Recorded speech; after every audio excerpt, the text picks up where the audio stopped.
Good afternoon, everyone. This is Jared Rand. Had a little hold up with a little power outage. Welcome to the Global Guided Meditation Call for Wednesday, November 6, 2024. A little after 3:15, about a half an hour past 3:15. We'll be having a Time for Change call tonight to kind of talk about the direction we're in now as a country and as a planet and what's going to be taking place very shortly here. Working on the soul's point of view, or from that perception. We come to appreciate that each one of us is living out his or her own karma. We interact together, and those interactions are the great grist for each other's mill of awakening. And from a personality point of view, you develop judgment, but from the soul's point of view, you develop appreciation. This shift from judging to appreciating yourself and what your karmic predicament is. You know, I've talked with people who have had, from their perspective, before they came into this current life, where they were given a choice and said that, you know, you can either go over here and work on your karma, or you can go down there and help them. Right?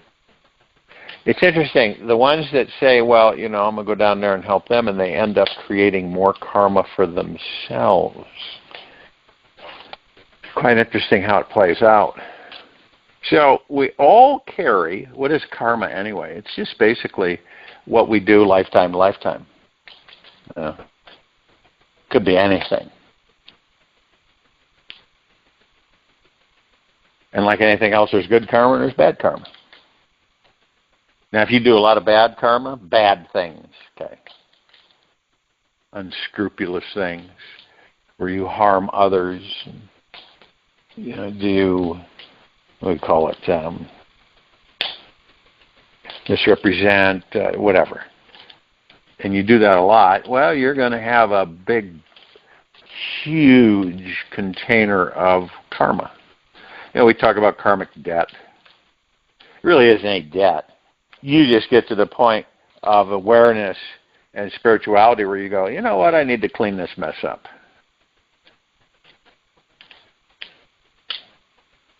And it's a real simple awareness. And to be free means to open your heart and your being to the fullness of who you are. The God, the kingdom of God, the heaven.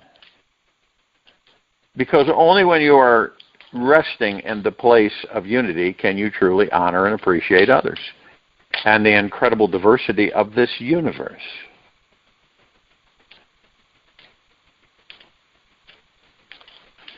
Now it's interesting because we have, on this planet, of course, for a long time, we have been made to believe, of course we never had any comparison again to reference it, but we were made to believe that, you know, you get married and it's a bond. You know, you have to do certain things. And in this country, and anywhere on the planet, the marriages all across this planet throughout the ages weren't real. Period. They were consummated through the dark controllers of the planet. Marriages were. Contract. Make more money. And you imagine people find this out, because eventually everybody will, that marriages have no authority. Never did. Completely never did. And you understand that the religious aspects and churches and stuff have been misguided, misdirected, manipulated, so you can see how all of it kind of fits into place. See, when as free beings, we choose to interact with others. That's it. Okay? That's it. We choose to interact with others. We don't choose to say, well, I'm committed for life. You're together. You're either together or you're not. It's a whole different comprehension. It's completely different. And that's why the civilization, as it moves more into spirituality, will begin to pick up on this. They'll be able to differentiate with themselves about it. All we know is that all we've ever seen and all we've ever been programmed with is what? Well, you do this, this, this, and when this, and then you get married. And it was all a trick, quackery. Interesting. But, when a civilization embraces things like that, there's no comparison because no one has any start from anything else but what they've been programmed with.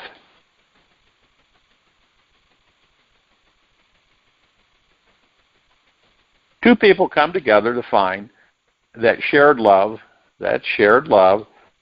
but continue to dance as two. In that union, both people are separate and yet not separate.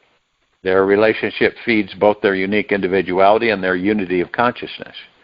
Love can open the way to surrendering into oneness.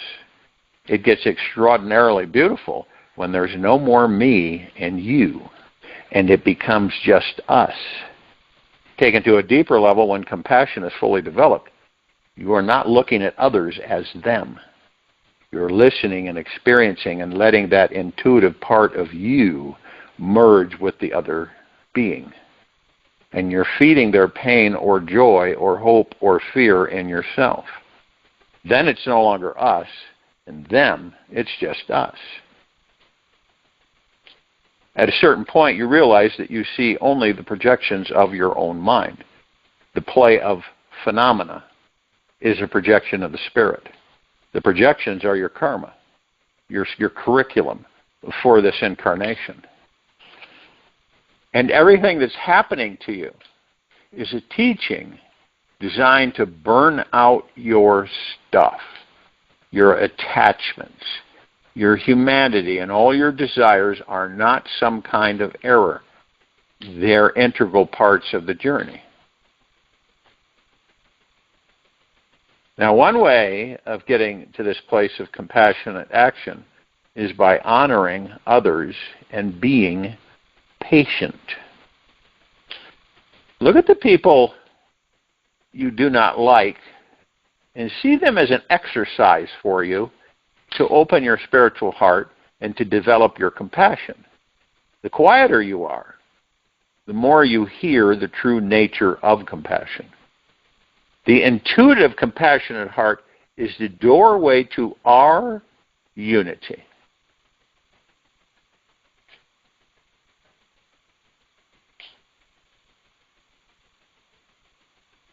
This is a story from a Keto master, Terry Dodson. And the story, it shows how to bring about harmony by embracing conflict with compassion and understanding.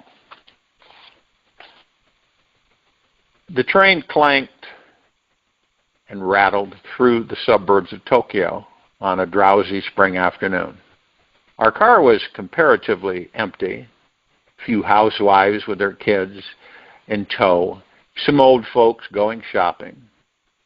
I gazed absently at the drab houses and dusty hedgerows.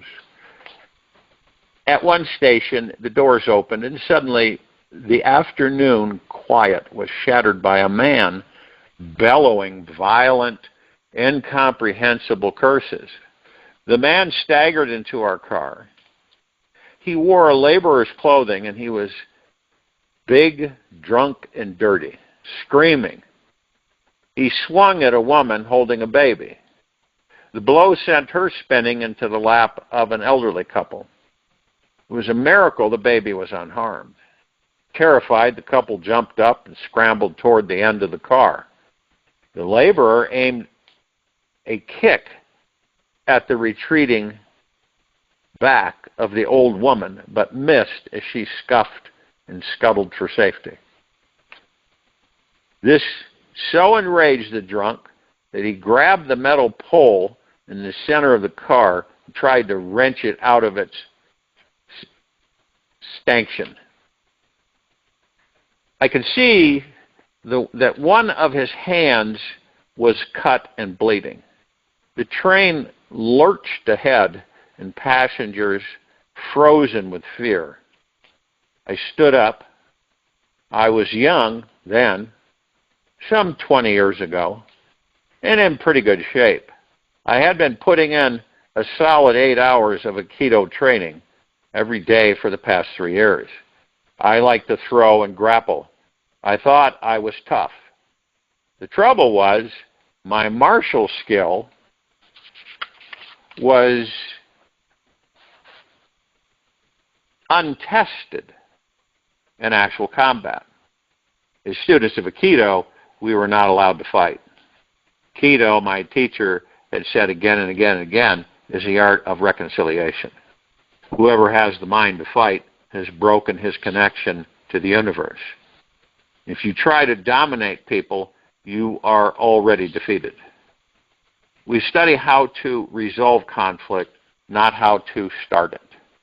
I listened to his words. I tried so hard, I even went so far as to cross the street to avoid the kids, the pinball punks who lounge around the train station. My forbearance exalted me. I was both tough and holy in my heart. However, I wanted an absolutely legitimate opportunity whereby I might save the innocent by destroying the guilty. This is it, I said to myself. As I stood up, people are in danger. If I don't do something fast, somebody will probably get hurt. Seeing me stand up, the drunk recognized the chance to focus his rage. Aha, he roared, a foreigner. You need a lesson in Japanese manners. I held on tightly, or lightly, to the commuter strap overhead, gave him a slow look of disgust and dismissal. I planned to take this turkey apart, but he had to make the first move. I wanted him mad, so I pursed my lips and blew him an innocent kiss. All right, he hollered, you're going to get a lesson. He gathered himself for a rush at me. A fraction of a second before he could move, someone shouted, hey, and it was ear-splitting. I remember the strangely joyous, lilting quality of it, as though you and a friend had been searching diligently for something, and he had suddenly stumbled upon it. Hey! I wheeled to my left. The drunk spun to his right. We both stared down at a little old Japanese man. He must have been well into his 70s. This tiny gentleman sitting there, immaculate in his kimono. He took no notice of me, but beamed delightfully at the laborer as though he had a most important, most welcome secret to share. Come here, the old man said, in an easy vernacular, beckoning to the drunk. Come here and talk. Talk with me. He waved his hand lightly. The big man followed as if on a string. He planted his feet belligerently in front of the old gentleman and roared above the clacking wheels. Why the hell should I talk to you? The drunk now had his back to me. If his elbow moved so much as a millimeter, I'd drop him in his socks. The old man continued to beam at the laborer. What you been drinking? He asked, his eyes sparkling with interest. I've been drinking sake, The laborer bellowed back. And it's none of your business. Flecks of spittle spattered the old man. Oh, that's wonderful, the old man said. Absolutely wonderful. You see, I love sake too. Every night, me and my wife, she's 76, we warm up a little bottle of sake, and we take it out in the garden, and we sit on our old wooden bench, and we watch the sun go down, and we look to see how our persimmons tree is doing. My great-grandfather planted that tree. We worry about whether it will recover from those ice storms we had last winter. Our tree has done better than I expected, though, especially when you consider the poor quality of the soil. It is gratifying to watch when we take our sake and go out to enjoy the evening, even when it rains. He looked up at the laborer, his eyes twinkling. As he struggled to follow the old man's conversation, the drunk's face began to soften. His fist slowly unclenched. Yeah, he said, I love persimmons too. His voice trailed off. Yes, said the old man, smiling. And I am sure you have a wonderful wife. Nah, my wife died. Very gently, swaying with the motion of the train, the big man began to sob. I don't got no wife. I don't got no home. I don't got no job. I'm so ashamed of myself. Tears rolled down his cheeks. A spasm of despair rippled through his body. There I was standing in my well-scrubbed youthful innocence, my make this world safe for democracy righteousness. I suddenly felt dirtier than he was. The train arrived at my stop. As the door opened, I heard the old man cluck sympathetically, my, he said. That is a difficult predicament. Sit down here. Tell me about it. I turned my head for one last look. The laborer was sprawled on the seat, his head in the old man's lap. The old man was softly stroking the filthy matted hair as the train pulled away. I sat down on a bench. What I wanted to do with muscle had been accomplished with kind words. I had just seen Aikido tried in combat, and the essence of it was love. You and I are in training to become conscious, compassionate beings in the truest and deepest sense. Become an instrument of joy, an instrument of equanimity, an instrument of presence, an instrument of love, an instrument of availability, and as the same moment, absolutely quiet. Since we all spend so much time in our relationships, why not turn them into a yoga for getting free? Living a spiritual life is a strategy for working on yourself for the benefit of all beings. That's another way of saying that the optimum thing you can do for someone else is to work on yourself.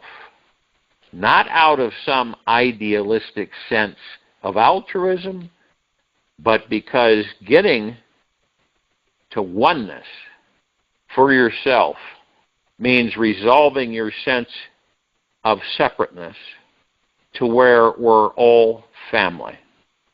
Use every situation you have with other people as a vehicle to work on yourself. See where you get stuck, where you push, where you grab, where you judge, where you do all the other stuff. Use your life experiences as your curriculum. When I look at a relationship, in other words, either with yourself or anything, my own or another's, I see a whole range of reasons we get together and ways we interact. Some are transactional, but the deeper impulse of every human relationship is to evoke the love and oneness that unites us. But what actually happens is that many relationships reinforce our separateness because of our misperception of ourselves as separate beings. And because of our desire systems, which are based on separateness or ego, relationships only work in a spiritual sense when you and I really see that we are one. Relationships and emotions can reinforce our separateness, or they can be grist for the mill of awakening. When it comes to love relationships, we are like bees looking for a flower. The predicament is that the emotional power of loving somebody can get you so caught in the interpersonal melodrama that you can't get beyond the emotion. The problem with interpersonal love is that you are dependent on the other person to reflect love back to you. That's part of the illusion of separateness. The reality is that love is a state of being that comes from within. The only thing you really ever have to offer another being is your own state of being.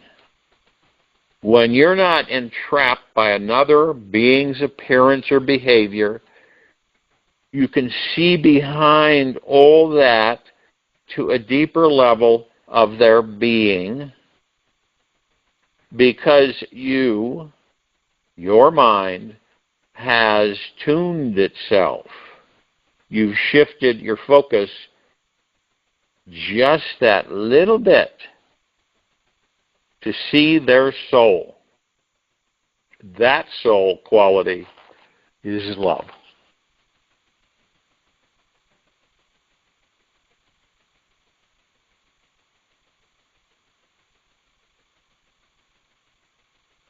A lot of people this story goes really well with. It's like when I was growing up, I used to be somebody. We were all in somebody training in those days. You become somebody, then you tell everybody who you are. You hand out business cards and you say, "How do you do? I am somebody. I do such and such." Everybody is very important and special, and each being assesses how much more important they are than everybody else. We were all in that training. I became somebody because my parents wanted me to be special, and my educators wanted me to be special, and they trained me how to do that. It's called ego structuring.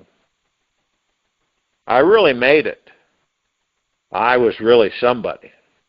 My parents were proud of me. I could look in their eyes and see pride and appreciation. That part was very gratifying. The only problem was, inside I felt lousy. I felt like somehow I shouldn't or should be happy, but I wasn't. I thought, well, happiness isn't everything, is it? As long as I am what everyone wants me to be, isn't that enough? But it wasn't. I felt very weird. There is a story I've told many times that describes that feeling of weirdness. A man wanted to have a suit made, so he went to the best tailor in town, who was named Zumbach. Zumbach took his measurements and ordered the best material. The man went for the final fitting, put on the suit. One sleeve was 2 inches longer than the other. He said, "Zumbach, I don't want to complain. It's a beautiful suit. But this sleeve is 2 inches longer than that sleeve." Zumbach looked affronted. He said, "There's nothing wrong with this suit. It's the way you are standing."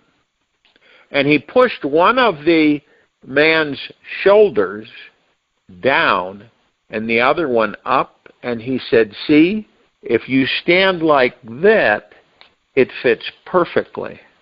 The fellow looked in the mirror again, and there was all this loose material behind his collar. He said, "Zumbach, what's all this material sticking out?" Zumbach said, "There is nothing wrong with that suit. It's the way you are standing." And he pushed in the man's chin and made him hunch his shoulders. So see, it's perfect. Finally, the suit was fitting perfectly, and the man left. He was walking to the bus in his new perfectly fitting suit, and somebody came up to him and said, "What a beautiful suit. I bet Zumbach the tailor made it." Man said, "How did you know?"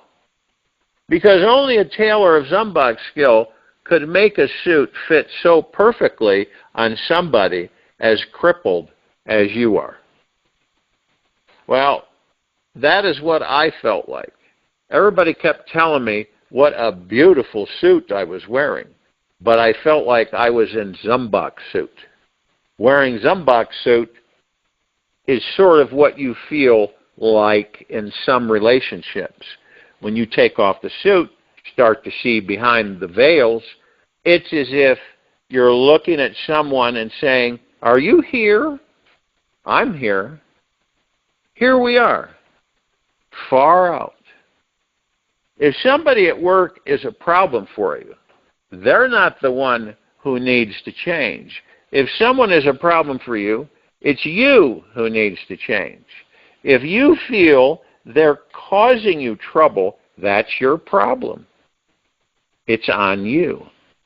Your job is to clear yourself.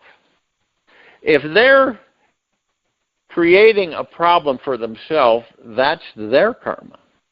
When Christ was being crucified, he said, "Forgive me, for they know not what they do."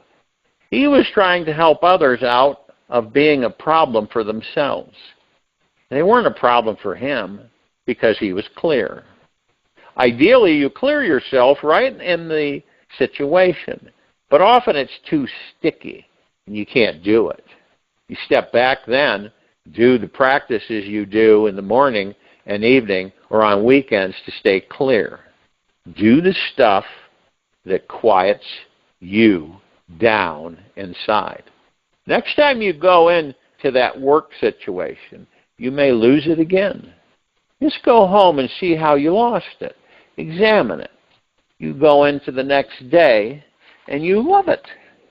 Again, you start keeping a diary of how did I lose it today? And then you go and do it again. And after a while, when you're starting to lose it, you don't buy in so much. You start to watch the mechanics of what it is that rules you, that makes you love it all the time.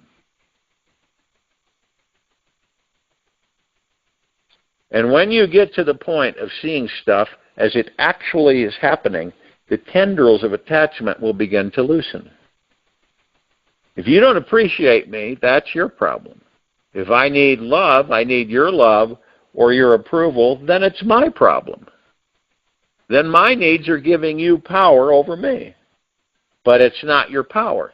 It's the power of my desire system. The power other people have to shake you out of your equanimity and love and consciousness has to do with your own attachments and the clinging of your mind. This is where your work is on yourself, where you need to meditate more, You choose to. Where you need to reflect more. Where you need a deeper philosophical framework. It's where you need to cultivate the witness more. It's where you decide to practice opening your heart more in circumstances that aren't optimum or easy. This is your work. You were given a heavy curriculum at full course load. This is it. There is no blame. You're not being graded. It's just what's on your plate at this moment. Using relationships as a vehicle to freedom means we have to learn to listen. Listen to each being at each level of their being. The art of listening comes from a quiet mind and an open heart. Listening uses all of your senses, and it is a subtle skill. Listen, just listen. Not only with the ear, but also with your being. Your being becomes the instrument of listening. Your sensing mechanisms in this life are not just your ears, eyes, skin, and analytic mind. It's something deeper, something intuitive, quality of knowing. With all of your being, you become an antenna to the nature of another being. And then for the relationship to remain as living spirit, one of the best ingredients to put into the stew is truth. See, we have, and you've heard me say this over and over again, it's all about you. It isn't about anything else but you. It's you discovering who and what you are. And knowing who and what you are. And knowing in that body, right, how it is. How is that body? How are you in that body? You know, the story of the old man with the drunk, right, who had lost everything. And then, of course, the other guy on the train wanting to basically knock him on his rear. Now, in situations, okay, people say, well, you know, you never know with other people because you don't know what's going on with them and they could just all of a sudden shoot you or do something, you know, crazy. But like the train, you know, there was no gun or anything. But I've been in situations where you're sitting someplace and somebody just, you don't know, just starts trying to antagonize you. Yeah, I don't know if you've ever experienced that you're just kind of just doing your own thing. And they just, and of course, you know, you might be sitting at the bar, right? Or standing. And they're just sitting there by themselves, consuming. And you kind of know that they aren't real clear. And so they say, you know, and you look over that way, and then, of course, that antagonizes them, thinking that you're looking at them. And so you could turn that either way. You could turn it as a fisticuff, or you could turn it into nothingness. And so when you agree with somebody who is antagonistic, it totally diffuses them. And that's what happened with that guy. I just diffused him. He just, you know, I totally agree with you, and there was no confrontation in his eyes at all. So he just kind of withdrew. And it just depends on how we pick up on each other without immediately thinking that there's going to be conflict or this is scary or whatever. It's like Gandhi spent his life in what he called experiments in truth. Just learning how to be truthful, he said. Only God knows absolute truth. And further, that he, being human, knew only relative truth, and that his understanding of it changed from day to day. Gandhi said that his commitment was to truth, not to consistency. It is important to honor your own truths, even though to other people you may appear to be inconsistent. In a speech to the Muslim world, a quote was given from the Quran: "Be conscious of God and always speak the truth." Compassionate use of truth requires discriminating wisdom, which comes from awareness of God within. For a long time, people have thought truth was expressed in words, but that's not always so. There are truths that are communicated only in silence. You have to know when to use words and when to use silence. There is a difference between paranoid silence and cosmic silence. Cosmic silence is a plane of consciousness that cannot be expressed in words. From that place, words are like a finger pointing at the moon. Silence is a luxury we can afford when we feel safe together in shared awareness.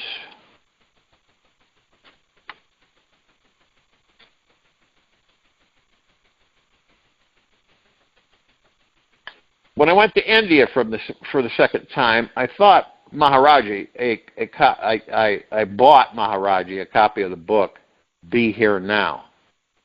I didn't hear anything for a while, and then one day he called me up to where he was sitting and said, "You're printing lies to this book, in this book."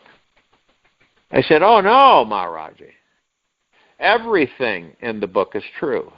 He said, "It says here that Hari Das Baba went into the jungle when he was 8 years old. You may recall that Hari Das Baba was assigned by Maharaji to teach me yoga." Maharaji said, "He didn't go into the jungle when he was 8 years old. He worked in the forestry department until 1962. Then he called the man over and asked, 'What do you do?'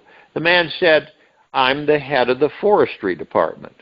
Maharaji said, 'Do you know Hari Das Baba?' He said, 'Oh, yes. He worked for me until 1962. Maharaji said, 'Okay, go.' Then in similar fashion, he showed me a couple of more fallacies in 2 more paragraphs, and he said, 'Why did you write that?' I said, 'Well, somebody told me all that stuff, and I don't know who told it to me, but somebody did, and it was somebody around you. And I believed it because it was all coming with love.' He said, 'Are you so simple that you believe everything and everybody tells you?' Hari Das Baba was a beautiful silent yogi. He was just being who he was. Maybe I'd developed this trip about him and listened to it because I wanted my teacher to be special." Maharaji said, "Whatever the reason, it's a lie. What are you getting to do or going to do about it?" I said, "Well, Maharaji, I'll change it. 80,000 copies are already distributed. I can't call them back, but the second printing is coming up, and I'll change it then." Sent a telegram to the Lama Foundation, which was printing the book, in Albuquerque. Told them to please delete the 2 paragraphs about Hari Das Baba in the next printing. Steve Durkee, the then head of Lama, who is now called Nurul Din, wrote back and said, "It can't be done now. I was just in Albuquerque," which is a couple of 100 miles from Lama, where there's no phone. I told them to go ahead and print it, and they were going to press that day. It was the pre-Christmas rush, and it was probably already printed. Steve said, "I received your telegram too late. We will change it in the 3rd edition, which will be printed in 3 months."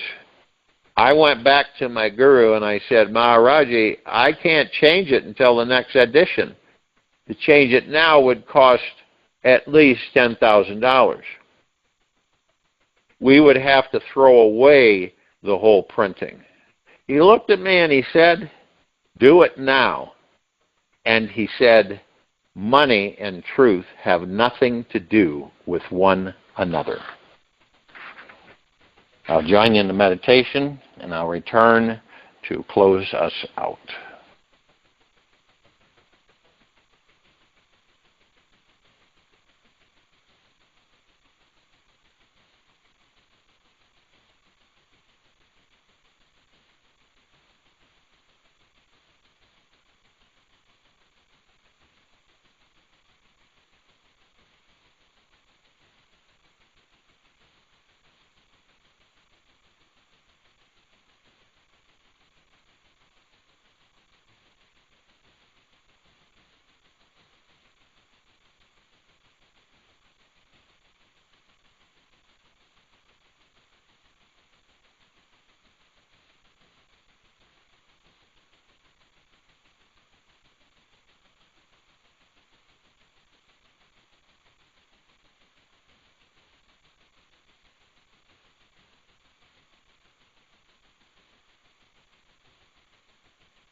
Take an easy breath in through the nose.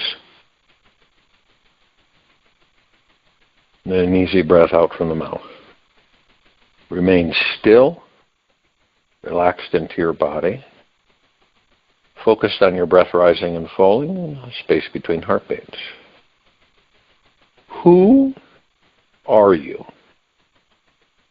Are you this body and mind? Are you this name? Are you what other people say you are? Or are you what you believe that others think about you? Think about how you define yourself and what specific qualities have you placed on top of you. This is the big question I invite you to inquire into today, to become deeply curious about. Who are you really? Remember that totally loving and accepting you is the ultimate destination. Take this with you for the rest of the day, into the evening and night, and the following morning. We will return here tonight for the Time for Change call at a little after 9:15 p.m. Eastern, and Thursday a little after 3:15 p.m. Eastern to continue our global guided meditation call. Be gentle, kind, generous, and humble with yourself at all times. Be in the highest of the highest high, deepest of the deepest deepest, purest of the purest purest. Eternal gratitude at all times, no matter what's going on out there or within you. Open your heart and allow the magic to flow in.